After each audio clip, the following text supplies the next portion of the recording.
This is after simplification from here to here. We get it simplified like this. So what we have done here, we have just simplified the two obvious looking parallel resistors here. That is 10 ohms, 10 ohms, which gives 5 ohm, and this 6 ohms and 6 ohms in parallel, that also gives 3 ohms. Right. So now we have this where we have 5, 5, 8, 3, and 3. Correct? Okay. Now if you see this, this is again a Wheatstone bridge between A and B.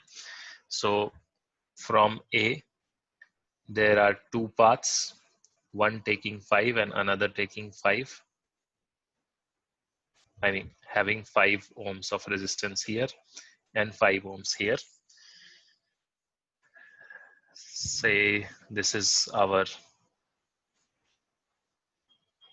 P, Q, this junction is R, and this junction is S. So this P to say Q and R, to these junctions we have this 5 and 5, and from again Q to S and R to S, again we have this junction, and in this segment the resistances are 3 ohms and 3 ohms, and here whatever the resistance is, that is actually 8 ohms. So it is there, but now we can see this 5 by 5 is equals to 3 by 3, or 5 by 3 is equals to 5 by 3. So it's a balanced Wheatstone bridge. So again, if I'm going to simplify this 5 and 3, that means what? This means balance means what? This is now no more there in the picture. So you have just 5 and 3. So because current is not getting divided here, so that means whatever current comes here, the same current will flow here. So that means these 5 and 3 are in series. So let's make them in series. That means when 5 and 3 will be in series, that will be 8 ohms. And the other section will also have 8 ohms. And if that is the case, our equivalent resistance will be 4 ohms. So the answer for this will be 4 ohms. Right? So that's how we are going to solve. That's how we solve such problems. Now let's solve a question on infinite ladders of or infinite network.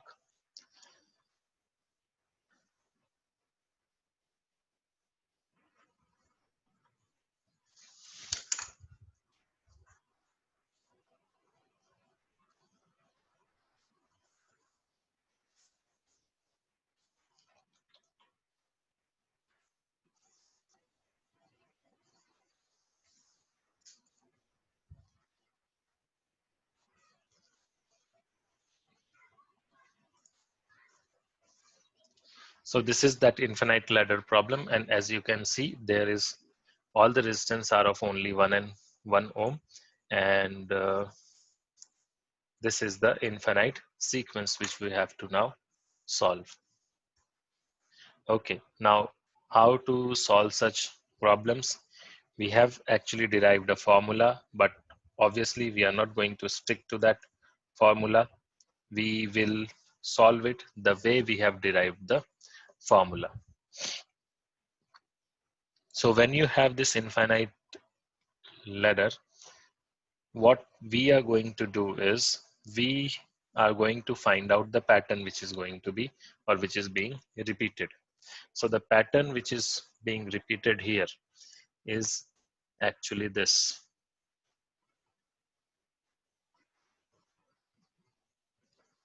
This 1 ohm and this 1 ohm, this gets repeated again and again, right? And we should know one thing, that is from infinity, if you subtract something, you still have infinity with you. So the equivalent resistance of this, let that be equals to R infinity, right? So now in this, if we see, this is the repeated unit which we have drawn here. And if I subtract this from the rest, that is, say this. So this is also a infinite ladder. So that will have this, the resistance of that infinite ladder will be the same. So I can say that this, suppose this is A. From A, there is this 1 ohm resistance going on like this, that is connected to another 1 ohm resistance which is here, and this is your point B. And now in parallel to this here, what do we have? Here we have this again infinite ladder, and so we say that okay, let that be also, and we represented that as infinity. So, and this entire thing, its equivalent resistance is equals to infinity. Now if we see this R infinity and this 1 ohm, they are in parallel, and this 1 ohm here, that is in series. So if I have to draw little more simpler diagram for this, I'll draw it like this. From A, there goes a 1 ohm resistance, and then there is a point here where there is another branch.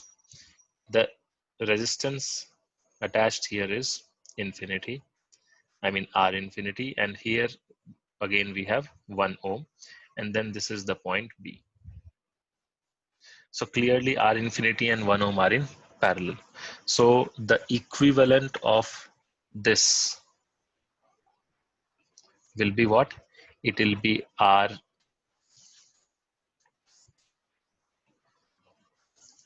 it will be R infinity into 1 divided by 1 plus R infinity, right?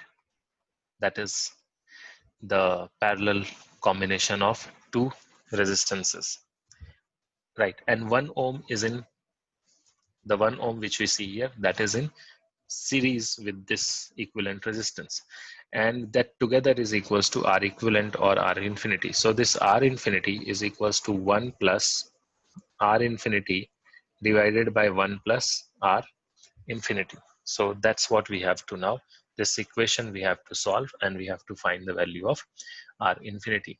So this means this R infinity is equals to 1 plus 2R infinity divided by 1 plus R infinity, right? Or R infinity plus this R infinity square is equals to 1 plus 2 R infinity, or this R equivalent which we have to find, square minus R infinity minus 1 is equals to 0.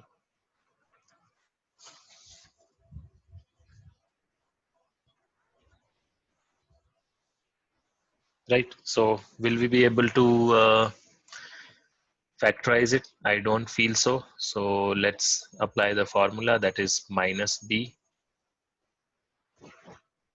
plus minus root B square minus 4AC divided by 2A.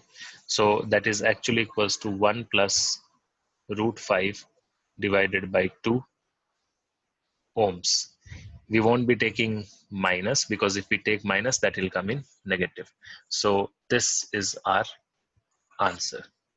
And this is how we are going to solve these infinite ladder problems.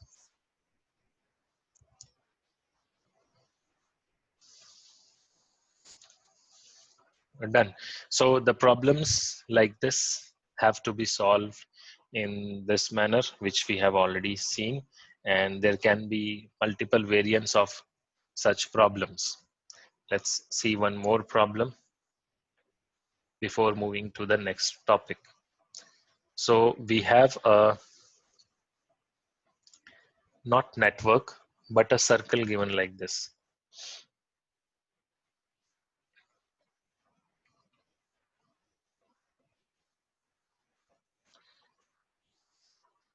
right? Okay.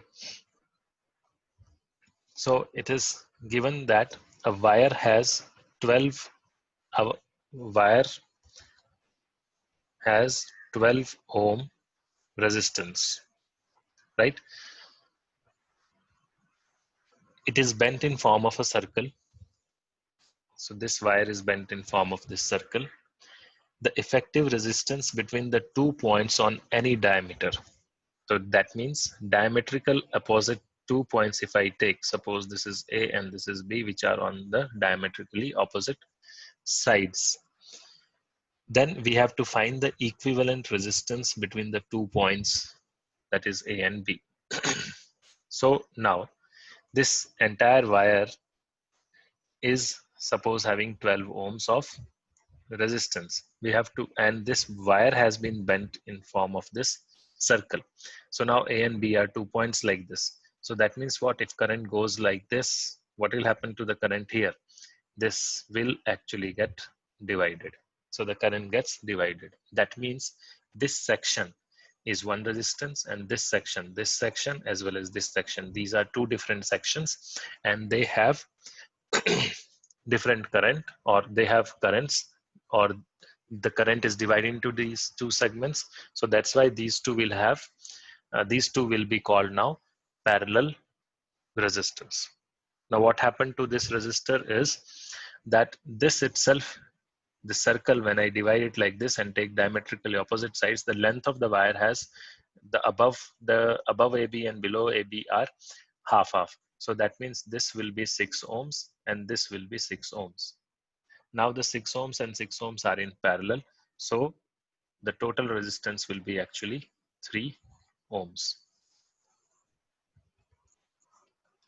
So that's how we are going to solve such problems.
Okay, now let's move to next topic, that is cells. So the cells which we have already seen in these circuit diagrams, we are talking about those cells and what happens in those cells, and what about EMF and all those things that we are going to study now. So cell is a device which converts chemical energy into electrical energy. So actually when we'll study in chemistry, we'll study that cells are of two types, one which converts electrical to chemical and another which converts chemical to electrical. In normal day-to-day life and in physics, it is the second one, that is one which converts chemical energy to electrical energy. Right? So that is the device that converts chemical energy to electrical energy. It has two, and this is how we represent it. right? So one has a positive, one terminal is positive, the longer one, and the smaller one is negative terminal. Now this cell is actually, we'll study in chemistry as well. It is something like this, the basic diagram, where one terminal is positive and another is negative. And the circuit is connected like this. In the outer circuit, here what we have, that is called electrolyte, and these ions actually travel from one place to one electrode to another. Actually, the electrons will travel towards the negative plate, and this is how electrons move. So this is the direction of flow of electrons, but the current moves in the opposite direction. So direction of conventional current is actually the opposite direction of the electron flow, right? Okay, so that's how this cell works. Now, because in this electrolyte itself, so this is our outer circuit or external circuit. This is inside of a cell. Now, inside also, this electron has to travel from here to here. This electron will be traveling, and because it is traveling in a medium, there will be an opposition. So the opposition inside is called internal resistance. Till now we have ignored this part, that is, we have not taken care of this internal resistance. So there is a resistance offered by cell as well inside the cell itself, due to the presence of electrolytes in which the electrons or the ions are flowing or moving. This is called internal resistance. That means what? That means the total energy with which we are thinking that electron will come out of the cell is not actually the total energy. There will be some energy lost, or some work will be done against these internal resistance as well, right? So that's why we come up with two concepts. One is EMF of the cell and another is potential difference of the cell. EMF and potential difference, E and V. So these are two different things. So before that, cells, few points about the cells we'll discuss, and then we'll move to internal resistance topic. So cell does not create or destroys charge.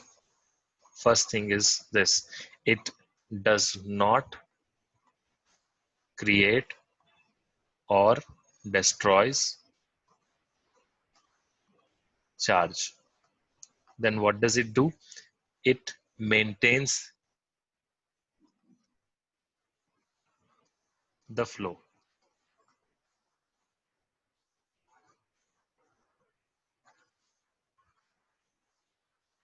of charge. That's all. And that for that it creates flow the charge at various parts of the circuit. Right?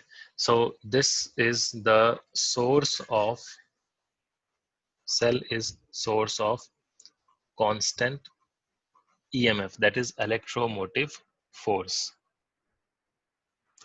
not of constant current.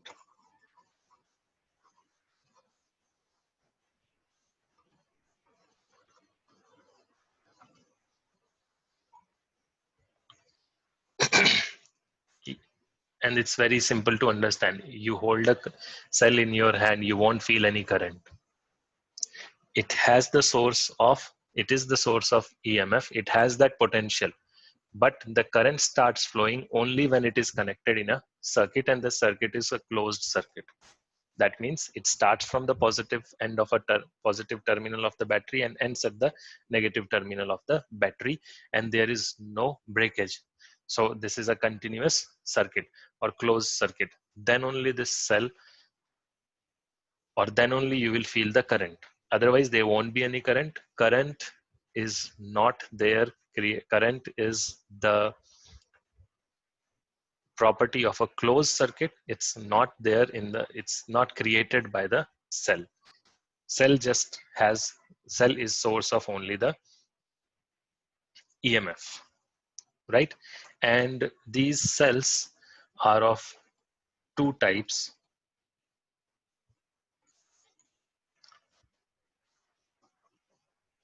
Two types. Now, what are those two types? One is primary cell and another is secondary cell. And the difference, I feel you must be knowing, primary cells are non-chargeable, so they cannot be charged. Once consumed, it's of no use. And this cannot be recharged. And this secondary can be recharged. So where do we see examples of this? The dry cell, which you have, which you use in your day-to-day life. Mostly those will be the primary cells. That is your dry cell, your cells which are used in torch, in all those devices. Then your, the, these type of cells you must have seen in your, this you must have seen in your small devices like calculator. This is called mercury cell. So all these are actually, which cannot be recharged, they are primary cells. And those which can be recharged. So where do you find recharging of your cells happening?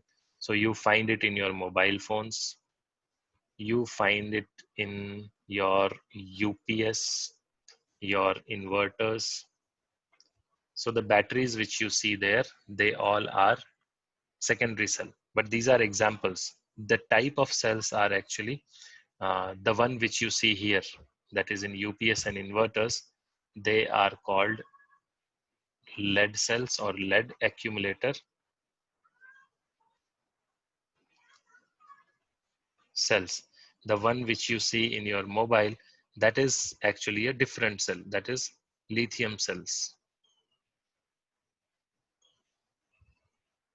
And these are the latest cells which you find in the market, right?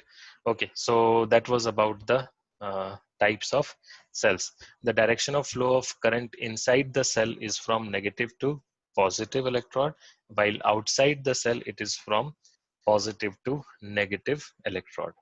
Now this is important and you should understand it. The direction of current. So when we have this cell, right? Suppose this is the magnified view of the cell. And this cell is connected in a circuit. Now, if I'm showing the direction of current, I'll show it in the outer circuit moving from where? The positive terminal and coming back to the negative terminal. What will happen inside? Inside it should obviously move in this direction. So what is happening inside? Inside it is moving from negative to positive, and outside circuit it is moving from positive to negative. So that is about the direction of current, right? Now coming to the internal resistance, ideal cell will have zero internal resistance, and obviously that is not possible. That is the case of ideal cell. But we know that ideal vacuum, ideal cell, ideal surface with zero friction, all these things are not possible. Practically they don't exist, right? So now coming to these concepts of EMF and potential, and that will also cover the internal resistance. EMF, as I said, it is electromotive force. It is energy given by the cell in the flow of unit charge in the whole circuit, that is including the cell. It is called electromotive force, right? And again, this is the potential difference across the terminals of the cell when it is not given any current. This is the original, or you can say this is the uh, original potential. This is not the bookish definition. This is for us to understand. The total potential or the total energy given by the cell will be equals to this, or will be called the EMF of the cell. So EMF is equals to total work done per unit charge. But this is EMF for the whole circuit. That is including inside of cell.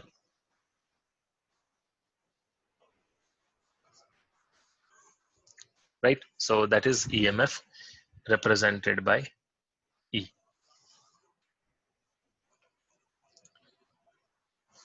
Right? So suppose if it is like this, and it is not connected,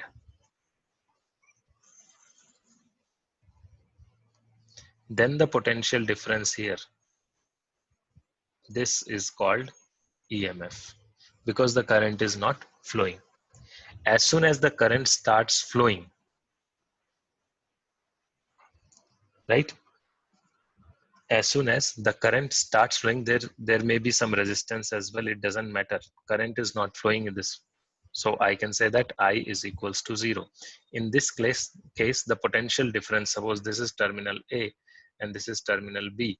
The potential difference between this is actually your EMF.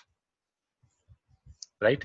Now, coming to the next part, that is when this circuit is closed. So we know that there is an internal resistance as well, and we represent that internal resistance as R, right? This entire thing is the cell. So this is inside of the cell where there is a internal resistance. We have represented it after the terminal, but it is actually inside or in between the two terminals, the positive negative terminal. So that's why we have drawn this box with dotted line to represent that this belongs to this cell, right? This is outer resistance or external resistance R. The EMF is given by E. Now, if the current flows in this circuit, because it is a closed circuit, that when the current flows in this circuit, and this internal resistance is here as well. Don't think that here in this case there is no internal resistance. No, there is internal resistance, but there is no current, so it doesn't matter to us. Okay, coming to this, when the circuit is closed. So this is example of closed circuit. So then the current starts flowing, and when a charge moves from here and come back to this point, it is now actually doing some work against these resistances, against R as well as internal R.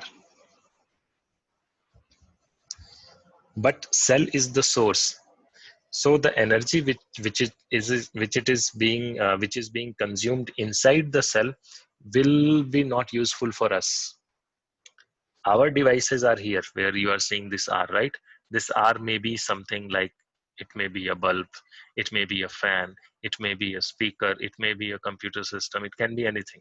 So those devices are not going to go under the inside the cell and you start using electricity. They'll be used outside. So our usage is outside this green box.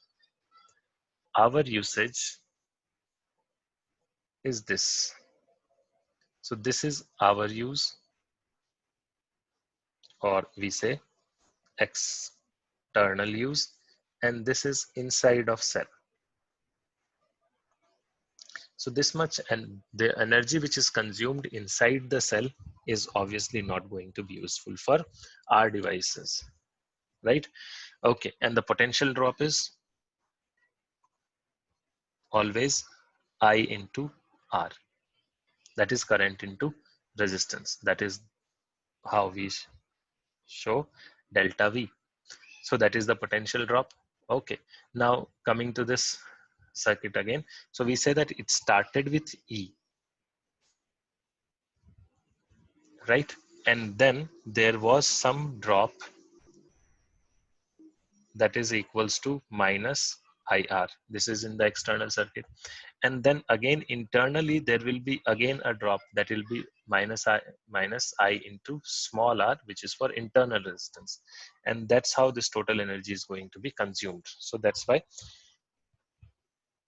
the total of these, that is the energy with which it starts or the EMF with which it starts and the loss will be this. Now the terminal which is here and here, across the terminal, or that is outside the cell, the energy consumed is only, or the potential consumed is only this much. So I can say that this IR is equals to E minus IR. E minus IR means this IR is actually the smaller one, that is internal resistance, right? And what is IR? IR is actually V, that is the potential drop or potential of the cell. So that will be equals to E minus IR. This is what potential of a cell is. So one thing is very much clear, that potential is always less than EMF, right? Potential will always be less than EMF because it is E minus the loss due to internal resistance, right? So now we have all these things which are related to uh, electrical circuit, that is EMF, potential, internal resistance, everything is there. So now what is the current? About current also we can come up with a relation for current as well, that is in closed circuit, the actual current which will flow from this, we can say that that will be equals to I into R plus R is equals to E. So I, or current, is equals to E divided by R plus R. So this is the total current in a circuit where we consider the internal resistance as well, right? So all these things can be calculated. If I have to calculate, say for example, internal resistance of the cell, so from the same formula I can calculate that as well.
Let's see a problem based on this now.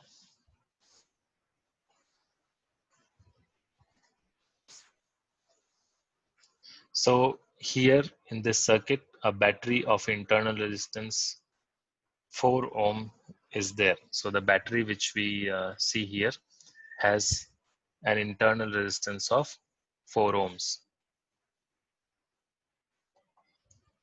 So this R is equals to 4 ohms. And the circuit is like that. We have to find the value of R. R should be equals to what? So that power is